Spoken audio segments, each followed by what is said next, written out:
Yeah, welcome back. Welcome back.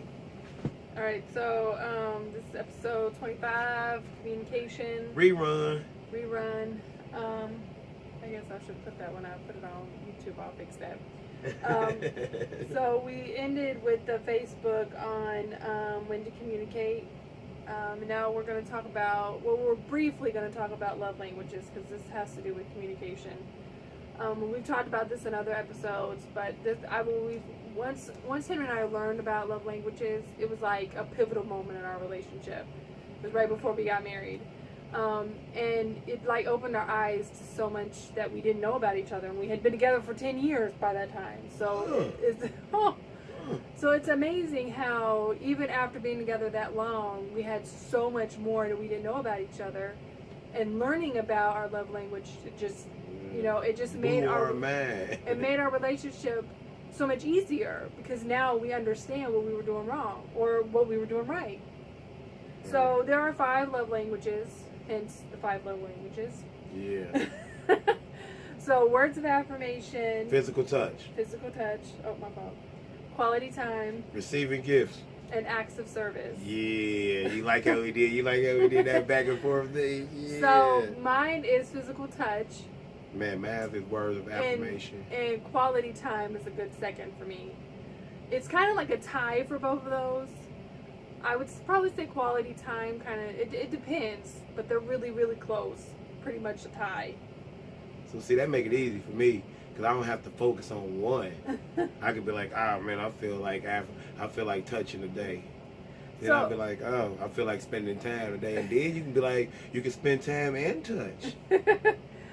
So for me, I never understood why Henry would get so upset when I would try to express to him where I saw improvements for him.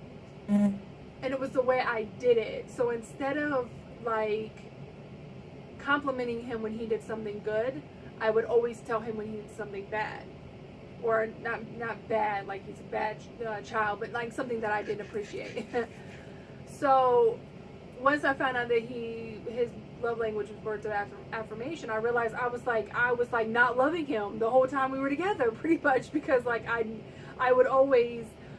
just assumed that he knew that I appreciated him doing good things, and that was wrong, because even though he knew I knew he was doing those things, he needed me to say it, and I didn't know that.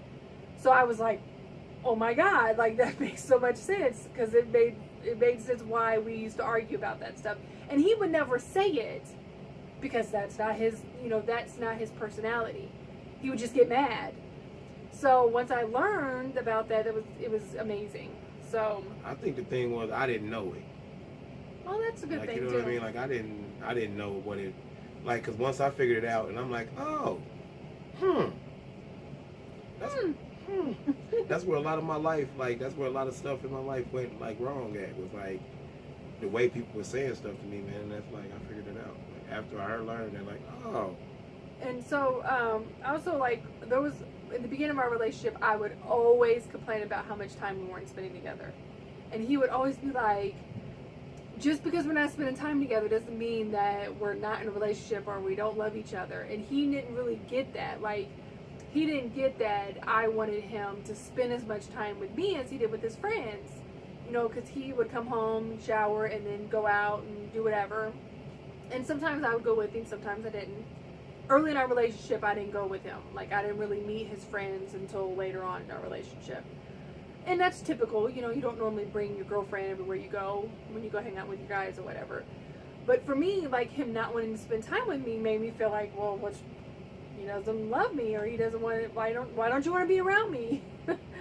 And then physical touch for me, like, he wasn't very affectionate at the beginning. Like, he's more affectionate now, but he's still reserved, especially in public, which is okay. I learned to accept that. That's just his personality. My kids done that shit to me. My fault. My kids done that stuff to me. They made me sensitive. Right, but I said you were reserved. Like, I'm still reserved too. So, like, I've said this in a previous episode, but we were together 4 years before he actually kissed me. Yeah.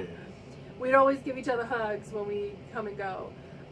So, and even now, like, sometimes we'll kiss in public, sometimes we don't. It just depends on the circumstances, you know. And I'm okay with that, like, because I've learned to accept that's his preference, you know. So, but yeah. So if you're in a relationship and you haven't looked up your love language, or you haven't researched that, I mean, they have quick quizzes online that you can follow. There's a book. You know, we didn't read the book. We just took the quiz in our marriage counseling, and we just were like, wow. So it's very important to learn that. So yeah, it's very beneficial. And you have a love language with everybody. You know, just because I have touch and quality time with him, you know, your love language could be different with your, you know, brother or sister, or you might have the same love language with everybody. It just depends on your personality and everything.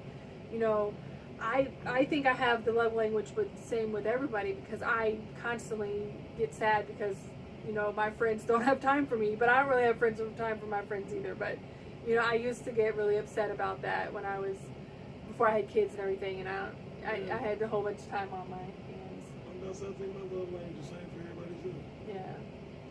So you know, research that, you know, look into it. You know, like I said, you can just Google that, and you know, and even if you don't want to take the quiz, you can still just look up those the 5, and they have like details of what each of those mean in detail, and you know. And after doing some soul searching, you might just not even have to take the test. You'll be like, oh, there it go.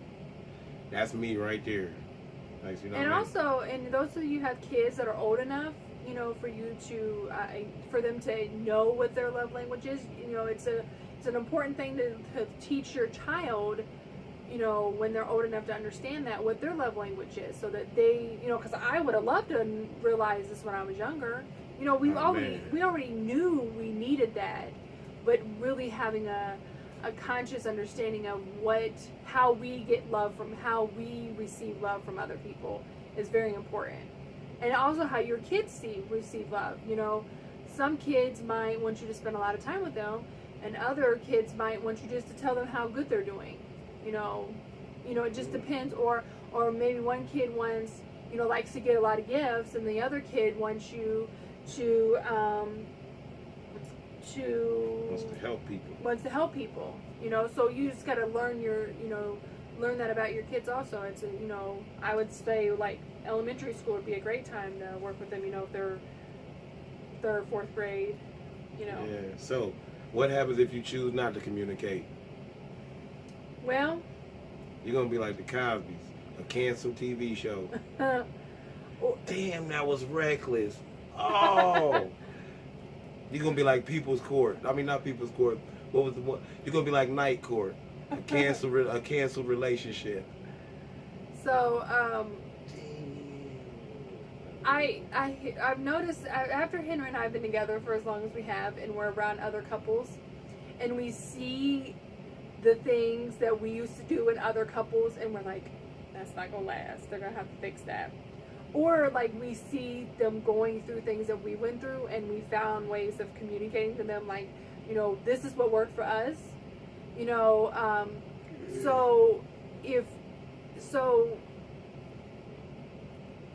it's so easy to not do anything to fix your relationship and just say, I'm just done. But it's also doesn't make sense that if you care about the person and you really want to be with the person, not communicating to that person that you're unhappy. That's the stupidest thing to me ever. Like, Henry always knew if I was unhappy. Always. Man, listen. Always. It wasn't even, I ain't even have to think about it. I've been, something ain't right in the castle. Let me go check on what's going on in here. Like, oh yeah, I knew. Like, 'cause she would tell me first. Then she would text me, tell me. One thing I used to do, and this worked at the beginning of our relationship. I haven't done this in a long time, but we would have some big argument about something, and he wouldn't see he wouldn't understand how I was feeling about something, because early in our relationship he wasn't as in tuned into like his own feelings, let alone trying to understand my feelings. So I would write it down. I would like write him a letter, basically. but I'd have a book that I would keep it in, and I would just write out all my feelings about whatever it was we were going through, and how I felt, and how he made me feel, and you know, what I expected out of, you know, I expected as the outcome of this. And then I would give it to him, and I'd be like, I just want you to read it, you know, we could talk about it another time. And then, you know, maybe a day or so later, you know, I would bring it up and we would talk about it, and he'd be like, okay, I understand. Or he would bring it up, you know, and that was a way for me to communicate with him without talking to him. Because when I get real upset or real passionate about something, it's going down for real. I get, no, for real, it's going so, down. and my way of communicating when I'm upset or passionate about something doesn't work well with him. Because, you know, he gets, you know, I mean, because if you're yelling at somebody, even no matter how much of what you're saying is right, if you're yelling at the other person, they're not going to hear what you're saying. So it was easier for me to write it down. Or, you know, I'm a very emotional person. I cry a lot. And he doesn't like that. It's not that he doesn't want me to be emotional. It's just for him, and yeah, sometimes I would do this. I would cry for sympathy. Sympathy. Yeah. Sympathy. Sympathy. Sympathy. Symphony. So, and yeah, sometimes I would do that, but a lot of the times that I would cry, I was genuinely crying because I was hurt by whatever that was going on. So writing it down really helped, you know. And there would be sometimes I would actually write him letters, and I would give them to him, and we would talk about it later. You know, it works. Yeah. One other thing I used to do, and we have 3 minutes, and this also shows how crazy I am. We're smart, but you know, crazy people are really smart. So when we lived in the apartment, and there would be like just stupid stuff that I would ask him to do or not do, and I'd come home from work and it wouldn't be done. Like I'd ask him to empty the trash can or pick his shoes up or do something stupid, random. It had no impact on our relationship, but I would get so mad. I'd be like, "Oh, why did he do that?" So I would argue with him, like I would yell at him as if he was in the apartment with me, and I'd get all that frustration off my chest. And when he'd come home, I'd be happy. And I would, while I was arguing with him not actually being there, I would do whatever it was I asked him to do. It got done. He came home. I was happy. He was happy. And life was good. Yeah. Might have been crazy, but it worked.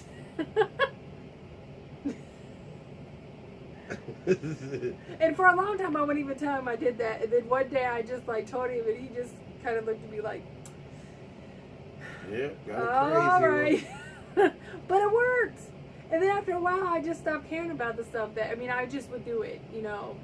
Or eventually, gradually, he would just do things on his own without even me having to say anything. So, we got 1 minute. So you want to say your little... Yeah. Oh, you know what? We having a moment. This is called the moment. Okay, we got 1:30. We got 1:30 for my moment. This is one of my, see, this is coming from the Momentum with J line. Like, you can't have a moment without momentum. This coming from that line. Yeah. So at the end of the day, you can choose. It's always about choice. You can choose to not communicate. However, don't get mad when someone else does. Because if you are not giving the other person in the relationship, be it sexual or non-sexual, what they expect and deserve out of the relationship, you cannot logically get mad when they find it with someone else. Love y'all. We on pause. Ooh, sweet. My fault, baby. Oh yeah. Oh damn.